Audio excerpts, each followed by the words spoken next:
तो सबसे पहले आप लोग ये देख लीजिए कि थंबनेल में लिखा क्या है। ये पेपर नहीं है। थंबनेल में ये लिखा है कि पेपर देने से पहले यह प्रश्न जरूर देख लें, ना कि यह कि आज का ये पेपर है। अगर आज आपका पेपर है तो इस वीडियो को पूरा जरूर देख कर जाएं। इस वीडियो में मैंने काफ़ी इंपॉर्टेंट क्वेश्चंस को लिया है। करीब 38 से 39 मिनट का वीडियो है और अभी आपका एग्जाम का टाइम नहीं हुआ है, तो वीडियो को लास्ट तक जरूर देखेगा आप लोग, क्योंकि वीडियो में बहुत ही ज़रूरी क्वेश्चन है। हो सकता है कि एग्जाम में यहाँ से क्वेश्चन पूछ लिए जाएं। बहुत ही महत्वपूर्ण वीडियो में बार बार बोल रहा हूँ, एक बार वीडियो को पूरा वॉच करें आप लोग।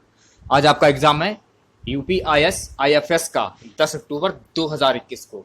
तो जैसे ही पेपर आएगा तो पेपर हमारे चैनल पर आपको मिल जाएगा। तो पेपर देने से पहले ये वीडियो देखकर आप लोग जरूर जाएं, और चैनल पर नए हैं तो चैनल को सब्सक्राइब कर लें। पास ही में आपके बेल आइकन होगा, उसको भी दबा लें। इससे आने से नए वीडियो की नोटिफिकेशन आप सभी लोगों तक आसानी से पहुंच जाएगी। तो देखिए इसमें क्या बोला, सूची एक को सूची से सम्मिलित कीजिए तथा नीचे दिए गए कोर्स से सही उत्तर का चयन कीजिए। ऑप्शन जो आपका ए है ये सही हो जाएगा। मिलान कैसे करना है, राबी का हो जाएगा हड़प्पा से, और घरगढ़ का हो जाएगा कालीबंगा से, भोगावा का लोथल से हो जाएगा, सतलज का रोपड़ से हो जाएगा।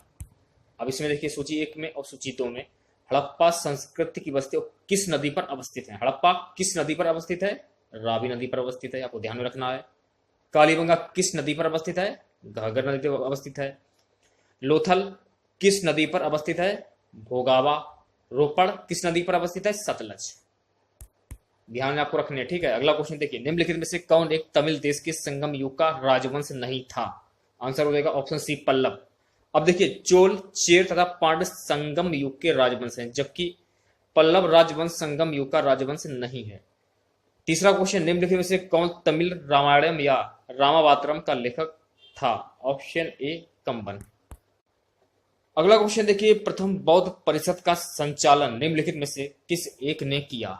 ऑप्शन वी हो जाएगा महाकस्पस। तो सबसे पहले बात करते हैं प्रथम स्थल में राजगृह किस वर्ष हुआ था, 483 ईस्वी पूर्व। अध्यक्ष महाकस्पस और शासक अजातशत्रु। द्वितीय वैशाली वर्ष 383 ईस्वी पूर्व। अध्यक्ष कौन थे इसके, सर्वकामनी। शासक कौन था, कालाशोर। तृतीय की बात करते हैं पाटिलपुत्र 250 ईस्वी पूर्व, और अध्यक्ष कौन थे, मोगली पुत्र और शासक अशोक। चतुर्थ कुंडलवन, और आयोजित वर्ष पहली दूसरी शताब्दी, और इसके जो अध्यक्ष थे वसुमित्र और शासक कनिष्क थे। अब बात करते हैं मौर्य एवं मौर्योत्तर काल के क्वेश्चन की। क्वेश्चन है, गुजरात चंद्रगुप्त मौर्य के साम्राज्य में सम्मिलित था, यह प्रमाणित होता है। आंसर हो जाएगा ऑप्शन वी रुद्रदामन के जूनागढ़ शिला अभिलेख से। रुद्रदामन के जूनागढ़ अभिलेख से यह प्रमाणित होता है कि गुजरात चंद्रगुप्त मौर्य के साम्राज्य में सम्मिलित था तथा उसने वहां सुदर्शन झील का निर्माण करवाया था। छठा क्वेश्चन देखिए, निम्नलिखित में से कौन एक अशोका अभिलेख इस परंपरा की पुष्टि करता है कि गौतम बुद्ध का जन्म लुबनी में हुआ था।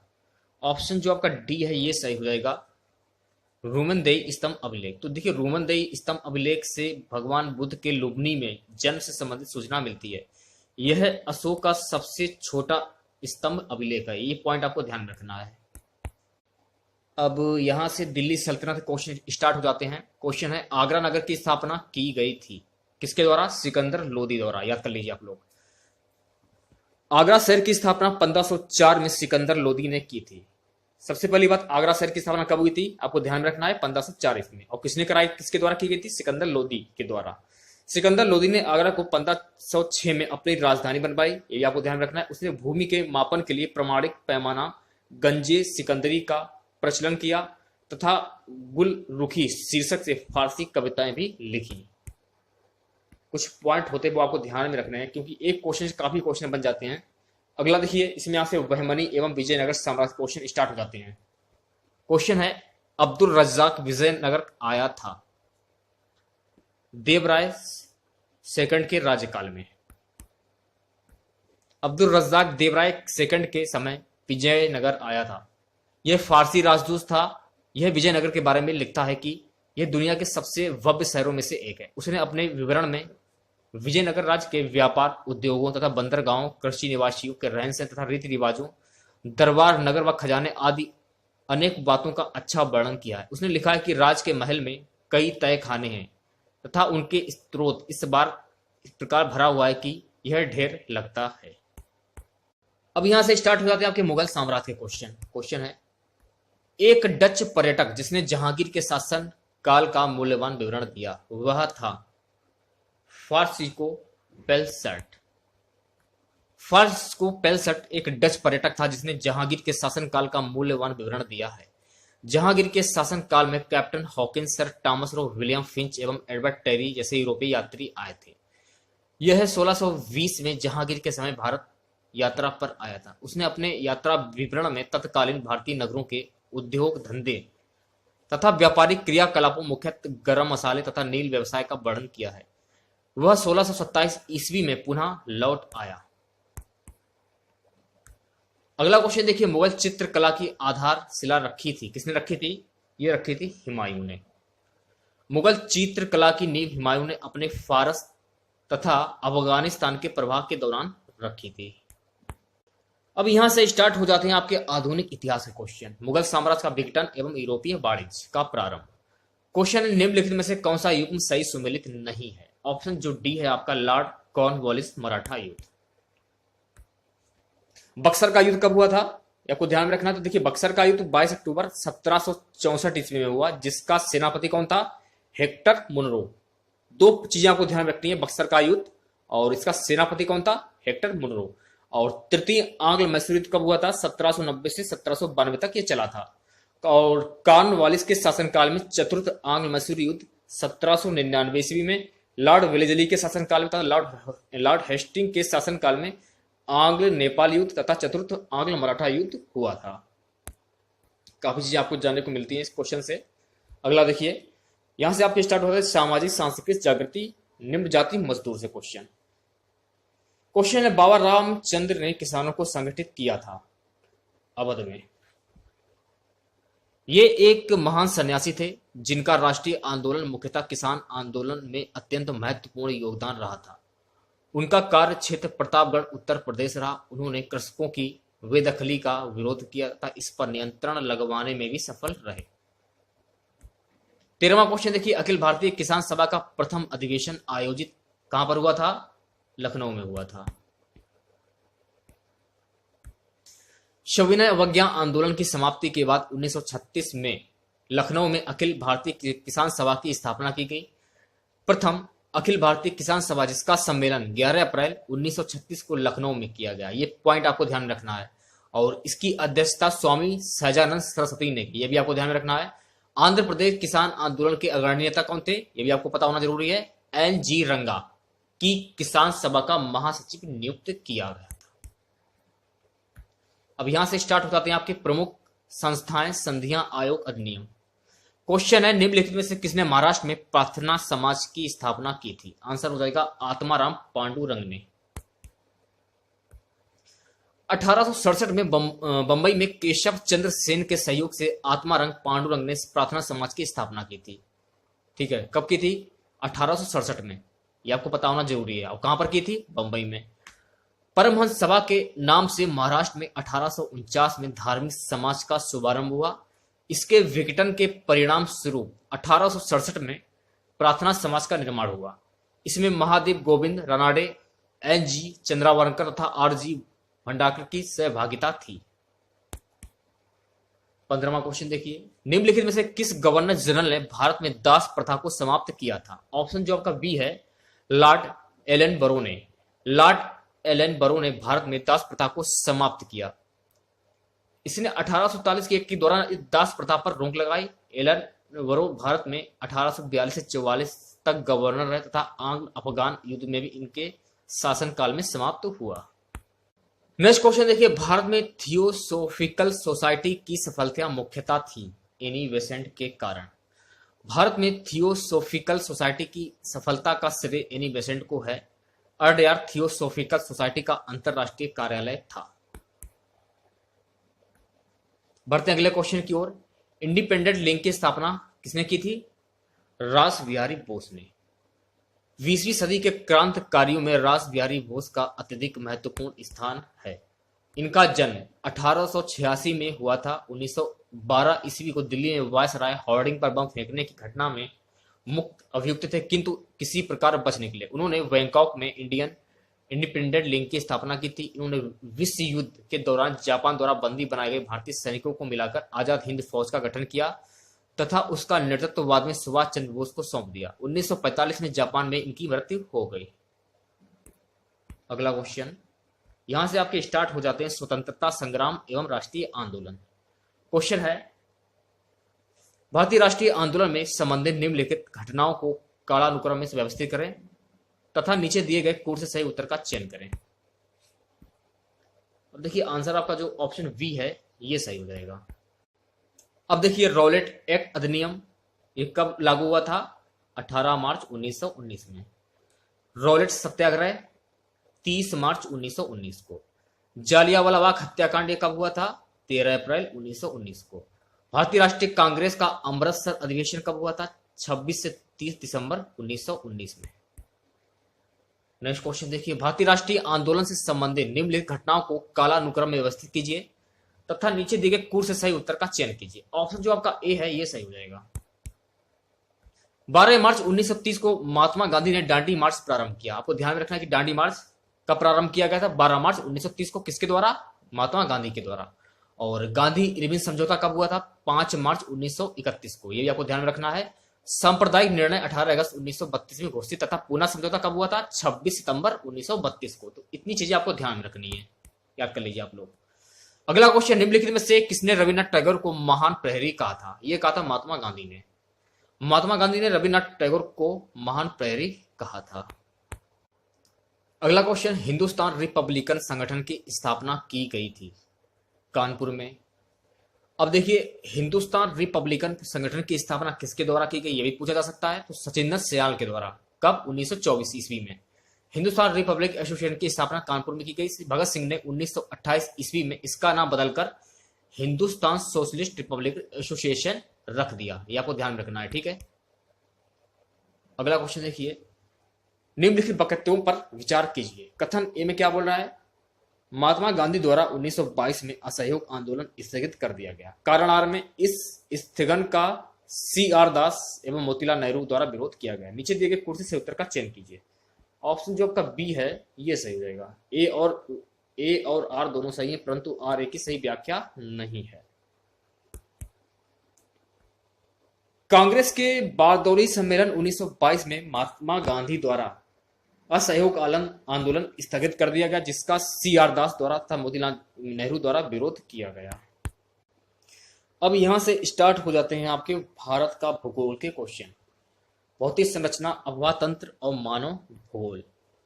क्वेश्चन है, निम्नलिखित में से कौन सा एक स्थान भारतीय मानक समय यामोत्तर के सबसे नजदीक स्थित है? मिर्जापुर। प्रश्नानुसार मिर्जापुर भारतीय मानक समय यामोत्तर के सबसे नजदीक है। मानसून वन मिट्टी सिंचाई परियोजनाएं कृषि। भारत सबसे बड़ा उत्पादक है गन्ने का। गन्ने का सबसे बड़ा उत्पादक भारत है, जबकि कहवा का ब्राजील, तंबाकू का चीन तथा तिलहन का ब्राजील है। इतने पॉइंट आपको ध्यान में रखने हैं। निम्नलिखित कथनों पर विचार कीजिए तथा नीचे दिए गए कूट से सही उत्तर का चयन कीजिए। ऑप्शन जो आपका बी है ये सही हो जाएगा। तो देखिए दूसरा वाला ऑप्शन और तीसरा वाला ऑप्शन सही हो जाएगा। कच्चा रेशम के लिए कौन विख्यात है? असम। शहतूत के लिए कौन सा शहर है? आंध्र प्रदेश। और इरी रेशम के लिए असम और टसर रेशम के लिए झारखंड।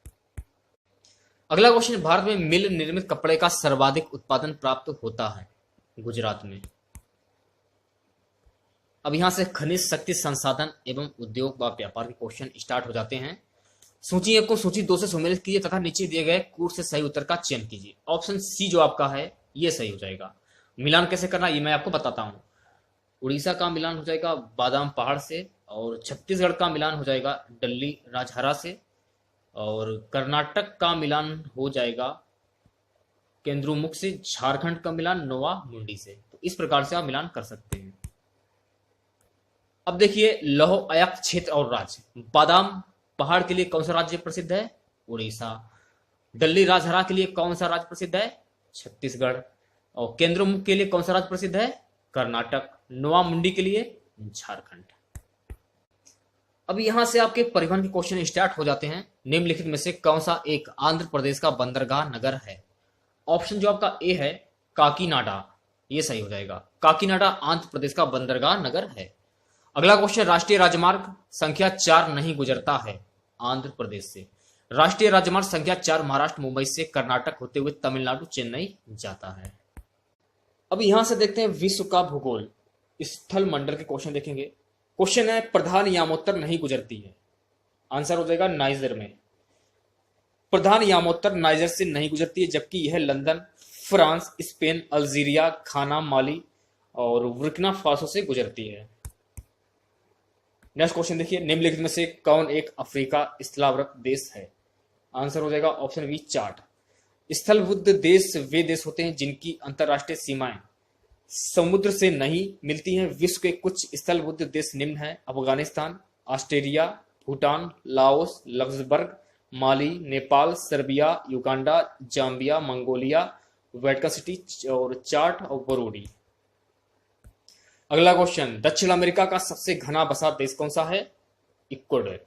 इक्वाडोर दक्षिण अमेरिका का सबसे घना बसा देश है। अब बात करते हैं जलमंडल के क्वेश्चन की। इटली और सिसिली, सरनीडिया एवं कोर्सिका से घिरे सागर का नाम क्या है?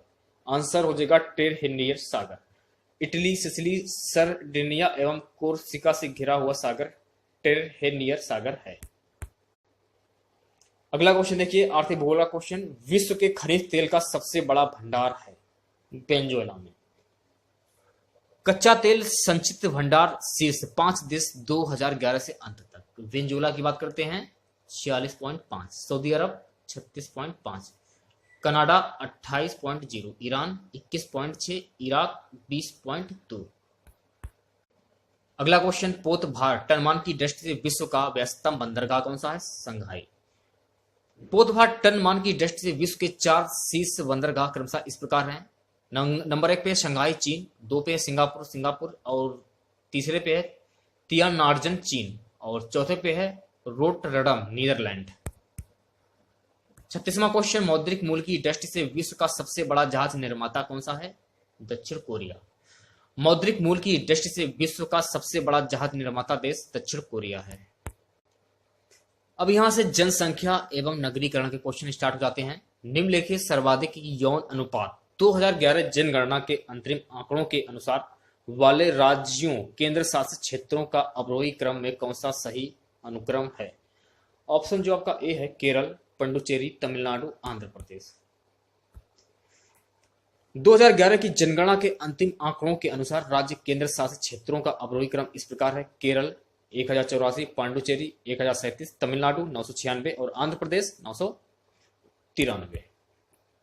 अगला क्वेश्चन देखिए, 2011 की जनगणना के अंतरिम आंकड़ों के अनुसार 7 वर्ष उससे अधिक आयु के पुरुष महिलाओं में किन राज्यों में संख्या से अधिक है? ऑप्शन जो डी है आपका सही हो जाएगा सभी 4। बिहार भी जाएगा, महाराष्ट्र भी जाएगा, उत्तर प्रदेश और पश्चिम बंगाल सभी हो जाएंगे। तो देखिए, बिहार, महाराष्ट्र, उत्तर प्रदेश तथा पश्चिम बंगाल सभी 4 राज्यों में पुरुषों की संख्या स्त्रियों से अधिक है। अगला क्वेश्चन, निम्नलिखित वक्तव्यों पर विचार कीजिए। ऑप्शन जो बी आपका है ये सही हो जाएगा। ए और आर दोनों सही हैं, परंतु आर ए की सही व्याख्या नहीं है। महिलाओं में साक्षरता दर की वृद्धि पुरुषों में वृद्धि के समगति नहीं रही है तथा उत्तर प्रदेश में साक्षरता दर स्थिर दर से बढ़ती रही है। 40वां क्वेश्चन, निम्नलिखित वक्तव्यों पर विचार कीजिए। ऑप्शन जो आपका ए है ये सही हो जाएगा। ए और आर दोनों सही हैं एवं आर ए की सही व्याख्या है। जनगणना 2011 के अंतिम अनुसार उत्तर प्रदेश में सर्वाधिक जनसंख्या 19,98,12,341 है। उत्तर प्रदेश के पश्चात महाराष्ट्र, बिहार तथा पश्चिम बंगाल है। उत्तर प्रदेश की जनसंख्या विश्व के अन्य राज्यों के संदर्भ में सर्वाधिक है और विश्व के देशों के संदर्भ में चीन, भारत, अमेरिका और इंडोनेशिया के बाद 5वें स्थान पर है। भारत की कुल आबादी में 16.50% उत्तर प्रदेश में निवास करती है। देश की कुल जनसंख्या में उत्तर प्रदेश की जनसंख्या का हिस्सा 6वां है। अगला क्वेश्चन, 2011 की जनगणना के अंतरिम आंकड़ों के अनुसार निम्नलिखित कथनों में से कौन सा सही है? सही उत्तर के चयन हेतु नीचे दिए गए कोड का उपयोग कीजिए। ऑप्शन जो आपका डी है ये सही हो जाएगा, सभी 4। पहला, दूसरा, तीसरा, चौथा। 2011 की जनगणना के अंतिम आंकड़ों के अनुसार संघ शासित प्रदेशों में पुरुषों में साक्षरता दर सर्वाधिक लक्षद्वीप 95.6%, जबकि राज्यों के अंतर्गत पुरुषों की सर्वाधिक साक्षरता दर केरल 96.1% तथा संघ शासित क्षेत्रों में महिलाओं में सर्वाधिक साक्षरता लक्षद्वीप 89.3% है, जबकि राज्यों में महिलाओं की सर्वाधिक साक्षरता दर केरल 92.1% है। 42वां क्वेश्चन, भारत के निम्नलिखित राज्यों को उनकी नगरीय जनसंख्या 2011 के अवरोही क्रम में व्यवस्थित कीजिए तथा नीचे दिए गए कूट से सही उत्तर का चयन कीजिए। ऑप्शन जो आपका ए है ये सही हो जाएगा। अगले क्वेश्चन की ओर बढ़ते हैं। निम्नलिखित में से कौन से कथन सही हैं? सही उत्तर के चयन हेतु नीचे दिए गए कूट का उपयोग कीजिए। ऑप्शन जो डी है आपका ये सही हो जाएगा, पहला और तीसरा। 2001 से 2011 के बीच ग्रामीण जनसंख्या में 9.5 करोड़ तथा शहरी जनसंख्या में 9.10 करोड़ की वृद्धि हुई। बढ़ते अगले क्वेश्चन की ओर। भारत के निम्नलिखित संघ शासित क्षेत्रों को उनके नगरीकरण के स्तर 2011 के अवरोही क्रम में व्यवस्थित कीजिए तथा नीचे दिए गए कूट से सही उत्तर का चयन कीजिए। ऑप्शन जो आपका बी है ये सही हो जाएगा। 2011 की जनगणना के अनुसार संघ शासित क्षेत्रों का उनके नगरीकरण का अवरोही क्रम इस प्रकार है: दिल्ली, चंडीगढ़, लक्षद्वीप, दमन एवं दीव। नेक्स्ट क्वेश्चन, भारत के निम्नलिखित राज्यों को उनकी नगरीय जनसंख्या 2011 के आरोही क्रम में व्यवस्थित कीजिए तथा नीचे दिए गए कूट से सही उत्तर का चयन कीजिए। ऑप्शन सी जो है आपका सही हो जाएगा। अब देखिए इसमें वर्तमान जनगणना 2011 के आंकड़ों के अनुसार अरुणाचल प्रदेश की बात करते हैं 3,17,369 नगरीय जनसंख्या है। मिजोरम की 5,71,771। नागालैंड की बात करते हैं 5,70,966। सिक्किम की बात करते हैं 1,53,578। आरोही क्रम देख लेते हैं: सिक्किम, अरुणाचल प्रदेश, नागालैंड और मिजोरम। नेक्स्ट क्वेश्चन, 2011 की जनगणना के अनुसार भारत में जनगणना नगरों की कुल संख्या है 7,935। 2011 की जनसंख्या के अनुसार भारत में जनगणना नगरों की कुल संख्या 7,935, जबकि 2001 में इनकी संख्या 5,161 थी। यहां से स्टार्ट हो जाते हैं आपके क्वेश्चन भारतीय संविधान एवं राज्य व्यवस्था के। इसमें आपके नागरिकता, मूल अधिकार, मूल कर्तव्य, राज्य के नीति निर्देशक तत्व शामिल हैं। क्वेश्चन है, सम्मान कार्य के लिए सम्मान वेतन भारत के संविधान प्रतिस्थापित एक आंसर हो जाएगा। राज्य के नीति के निर्देशक तत्वों का अंग है। समान कार्य के लिए समान वेतन भारत के संविधान में राज्य के नीति निर्देशक तत्वों में सम्मिलित है। अनुच्छेद 39 घ यह प्रावधान करता है कि पुरुष और स्त्री दोनों को समान कार्य के लिए समान वेतन होना चाहिए। संसद ने समान पारिश्रमिक अधिनियम 1976 अनुच्छेद 39 घ के अनुसरण में ही पारित किया है। अब यहां से स्टार्ट हो जाते हैं आपके संघ एवं राज्य की कार्यपालिका आपात उपबंध। क्वेश्चन है, निम्नलिखित में से किस एक सदन का अध्यक्ष एक गैर सदस्य होता है? Option C, Rajya Sabha. संविधान के अनुच्छेद 63 के अनुसार भारत का एक उपराष्ट्रपति होगा। भारत का उपराष्ट्रपति राज्यसभा का पदेन सभापति होता है। यह राज्यसभा का सदस्य नहीं होता है अतः इसे मतदान का अधिकार नहीं है, किंतु सभापति के रूप में निर्णायक मत देने का अधिकार उसे प्राप्त है। अगला क्वेश्चन देखिए विधानमंडल मंत्री परिषद के। निम्नलिखित में से किसने अपने राजनीतिक जीवन में भारत के प्रधानमंत्री का पद एक बार से अधिक समयानंतर के बाद सुशोभित किया? ऑप्शन सी जो आपका है ये सही हो जाएगा। कौन कौन है? गुलजारी लाल नंदा, चौथे हैं इंदिरा गांधी और पांचवें हैं अटल बिहारी वाजपेयी। पंडित जवाहरलाल नेहरू 1947 से 1964 तक बिना समयांतराल के प्रधानमंत्री रहे तथा लाल बहादुर शास्त्री 1964 से 1966, इंदिरा गांधी 1966 से 1977 तक तथा 1980 से 84, गुलजारीलाल नंदा 1964 से कार्यवाहक तथा 1966 कार्यवाहक तथा अटल बिहारी वाजपेयी 1996 से 13 दिन तथा 1998 से 2004 तक रहे। नेक्स्ट क्वेश्चन, मुख्यमंत्री से संबंधित निम्नलिखित कथनों में से कौन सा एक सही नहीं है? ऑप्शन जो आपका ए है, यह साधारणतः राज्यपाल द्वारा चयनित होता है। मुख्यमंत्री की नियुक्ति राज्यपाल द्वारा की जाती है। साधारण वैसे ही व्यक्ति को मुख्यमंत्री नियुक्त किया जाता है जो विधानसभा से बहुमत दल का नेता होता है। मुख्यमंत्री ही शासन का प्रमुख प्रवक्ता है। मंत्री परिषदों की बैठकों की अध्यक्षता मुख्यमंत्री करता है। राज्यपाल के सारे अधिकारों का प्रयोग मुख्यमंत्री ही करता है। अगला क्वेश्चन देखिए, न्याय व्यवस्था संघ एवं राज्य।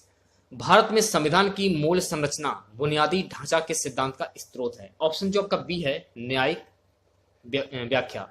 न्यायिक व्याख्या भारत में संविधान की मूल संरचना बुनियादी ढांचा के सिद्धांत का स्रोत है। केशवानंद बनाम भारत संघ के विवाद में न्यायमूर्ति सीकरी ने संविधान की मूल संरचना बुनियादी ढांचा के सिद्धांत की व्याख्या की। अब देखिए, यहां से आपके स्टार्ट हो जाते हैं पंचायती राज व्यवस्था व संविधान संशोधन अनुसूची के क्वेश्चन। क्वेश्चन है, संविधान के 73वें और 74वें संशोधन निम्नलिखित में से किनके सृजन के लिए उत्तरदायी है। ऑप्शन जो आपका बी है ये सही हो जाएगा, पहला, दूसरा और तीसरा।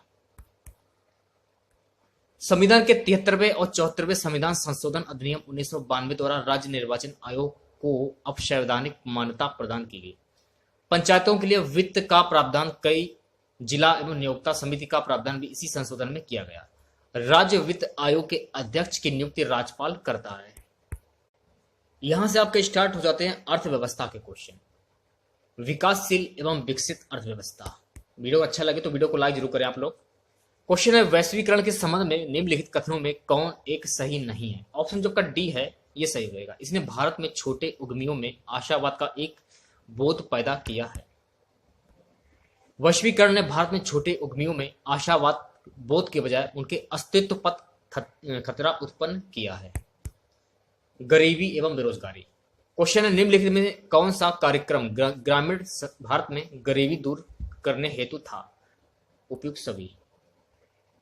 ग्रामीण भारत में गरीबी दूर करने के लिए IRDP, ट्राइसेम तथा NREP है। अगला क्वेश्चन, कृषि उद्योग एवं व्यापार। स्वतंत्र भारत की प्रथम औद्योगिक नीति की घोषणा की गई थी। कब की गई थी ये? 1948 में। स्वतंत्र भारत की औद्योगिक नीति की घोषणा सर्वप्रथम 1948 में की गई।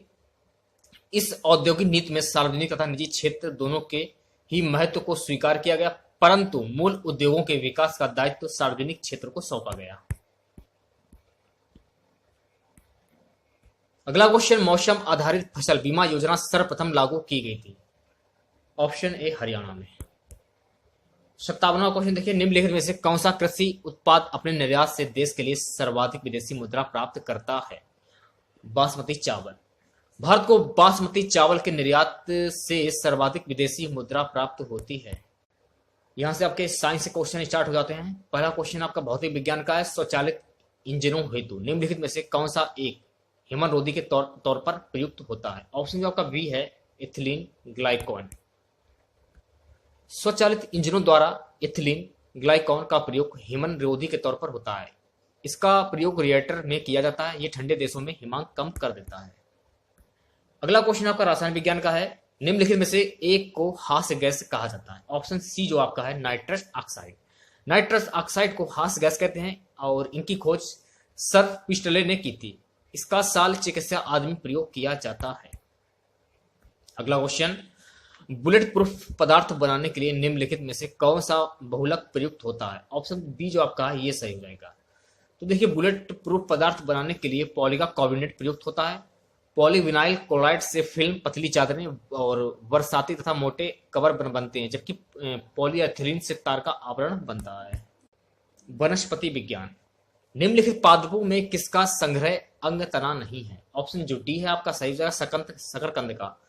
गन्ना, आलू तथा अदरक तना है, जबकि शकरकंद एक जड़ है जिसे खाया जाता है। मानव चिकित्सा विज्ञान, जंतु विज्ञान। सूची 1 को सूची 2 से सम्मिलित कीजिए तथा सूचियों के नीचे दिए गए कोड से सही उत्तर का चयन कीजिए। ऑप्शन जो डी आपका ये सही हो जाएगा। मस्तिष्क की बात करते हैं, इसका मिलान एंसेफेलाइटिस से हो जाएगा। लसिका पर्व, फाइलेरिया और अस्थि मज्जा, ल्यूकेमिया, रक्त कोशिकाएं, मलेरिया। इन्फेलाइटिस से मस्तिष्क प्रभावित होता है। क्यूलेक्स मच्छर में इन्फेलाइटिस का वायरस पाया जाता है। फाइलेरिया से लसिका पर्व, ल्यूकेमिया से अस्थि मज्जा तथा मलेरिया से रक्त कोशिकाएं प्रभावित होती हैं। मलेरिया लाइकोपोडियम परजीवी प्रोटोजोआ से फैलता है, जबकि फाइलेरिया प्रोटोजोआ के द्वारा फैलता है तथा ल्यूकेमिया लाल रक्त कणिकाओं की विसंगति से होता है। नेक्स्ट क्वेश्चन, निम्नलिखित में से कौन सा युग्म सही सुमेलित है? ऑप्शन जो बी आपका है ये सही जाएगा, vitamin B 2 riboflavin.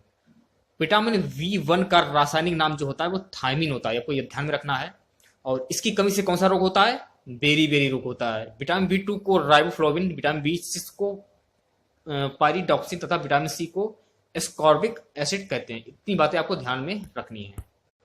Next question, निम्नलिखित में से कौन सा एक कीट नहीं है? ऑप्शन जो डी है आपका मकड़ी, ये सही हो जाएगा। खटमल मच्छर तथा घरेलू मक्खी कीट है, जबकि मकड़ी कीट नहीं है। अगला क्वेश्चन, निम्नलिखित में से कौन सा युग्म सही सुमेलित नहीं है? ऑप्शन जो डी है आपका सही हो जाएगा, विटामिन के मद्यापन।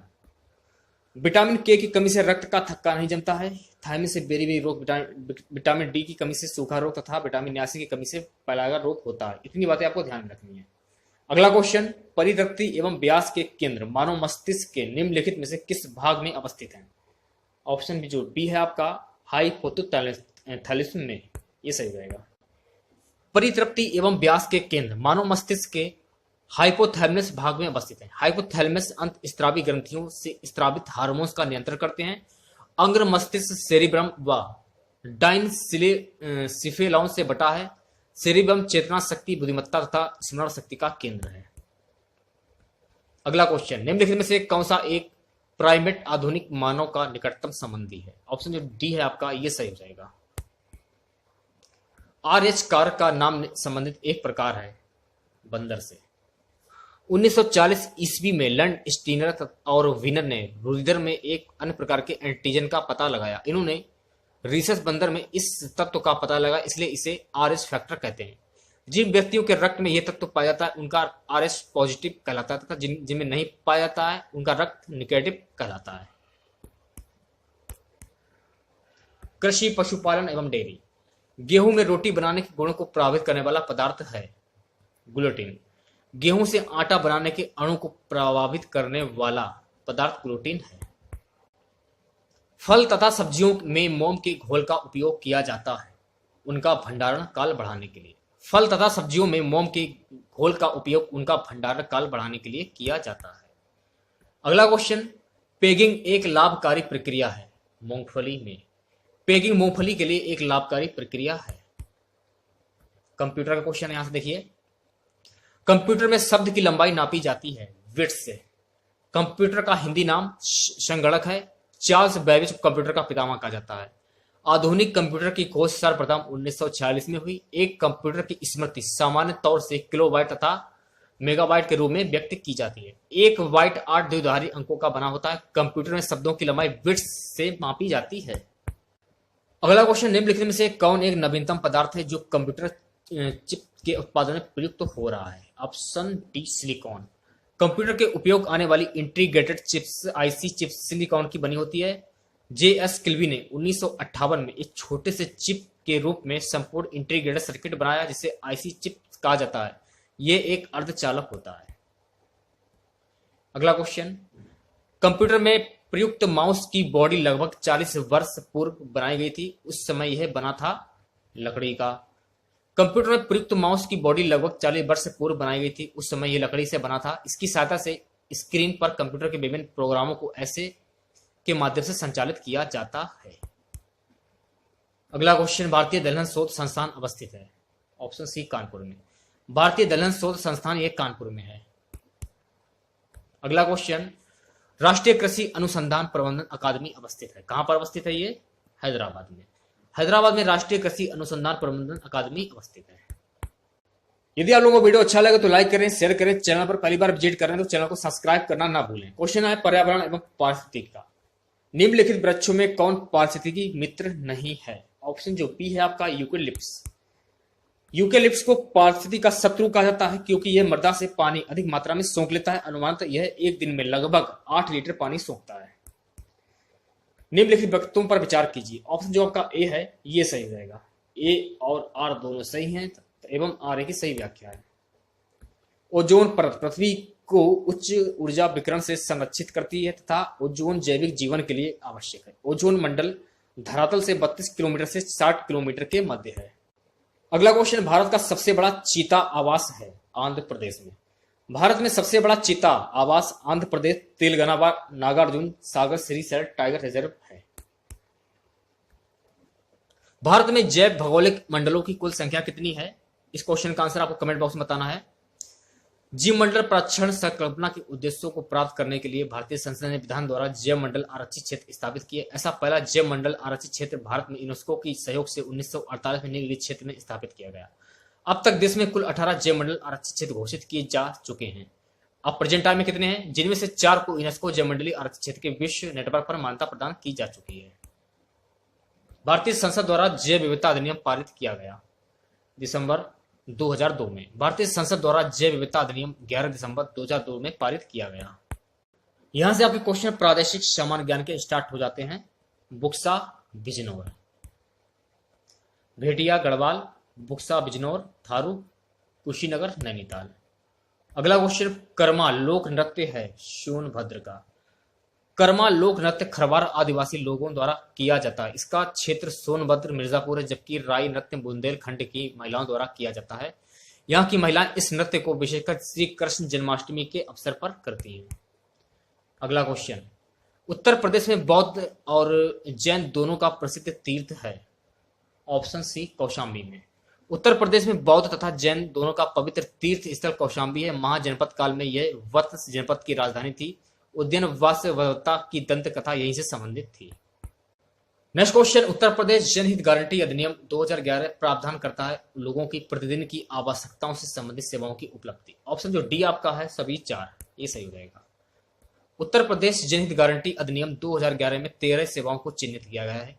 ये सेवाएं ब्रेक इवन आर्थिक सिद्धांत पर आधारित हैं तथा ये प्रतिदिन लोगों को उनकी आवश्यकताओं से संबंधित सेवाओं को उपलब्धि एक सहज तथा समयबद्ध तरीके से करवाएगा। अगला क्वेश्चन, निम्नलिखित में से कौन सा सम्मिलित नहीं है? ऑप्शन सी जो आपका है ये सही रहेगा, कोशी गोरखपुर।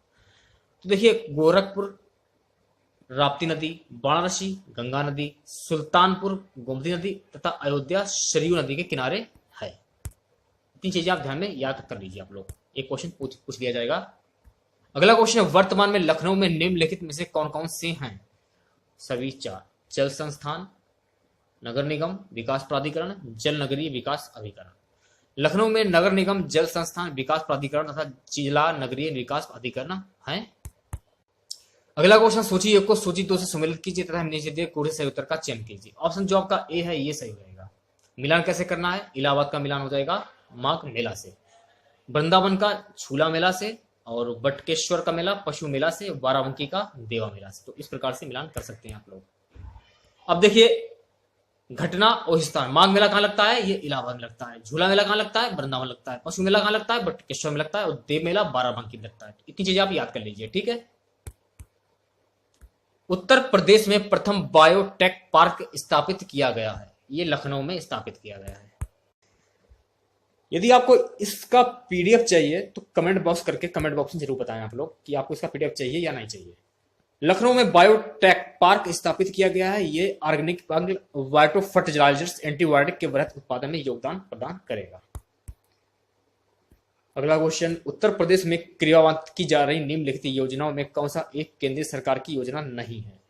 गंगा एक्सप्रेसवे। गंगा एक्सप्रेसवे 15 जनवरी 2008 से उत्तर प्रदेश सरकार द्वारा शुरू की गई योजना है, परियोजना। ये नोएडा से बलिया तक जाएगी। अब देखिए यहां से आपके विविधा के क्वेश्चन स्टार्ट हो जाते हैं। टिड्डियां भारत में प्रवेश करती हैं पाकिस्तान से। भारत में टिड्डियां पाकिस्तान से प्रवेश करती हैं। निम्नलिखित में से किसने कालिदास की प्रसिद्ध रचना शकुंतला का पहली बार अंग्रेजी में अनुवाद किया था? आंसर हो जाएगा सर विलियम जोन्स ने। कालिदास की प्रसिद्ध रचना अभिज्ञान शाकुंतलम का पहली बार अंग्रेजी में अनुवाद सर विलियम जोन्स ने किया था, जबकि चार्ल्स विल्किंस ने गीता का अनुवाद किया था। अगला क्वेश्चन, निम्नलिखित कथनों पर विचार कीजिए। कथन ए में क्या है? देखिए, सूचना का अधिकार अधिनियम साधारणतः नौकरशाही में उत्तरदायी का मनोभाव बढ़ाने के लिए जिम्मेदार रहा है। कारण आर, इसे वांछित प्रभाव उत्पन्न करने के लिए अभी मीलों तक यात्रा करनी है। नीचे दिए गए कुछ से उत्तर का चयन कीजिए। ऑप्शन बी जो आपका ये सही रहेगा। ए सही है परंतु आर गलत है। तो देखिए ए सही हो जाएगा लेकिन आर गलत हो जाएगा। सूचना का अधिकार अधिनियम साधारणतः नौकरशाही में उत्तरदायी का मनोभाव बढ़ाने के लिए जिम्मेदार रहा है तथा इसको वांछित प्रभाव उत्पन्न कराने के लिए अभी मीलों तक यात्रा करनी है।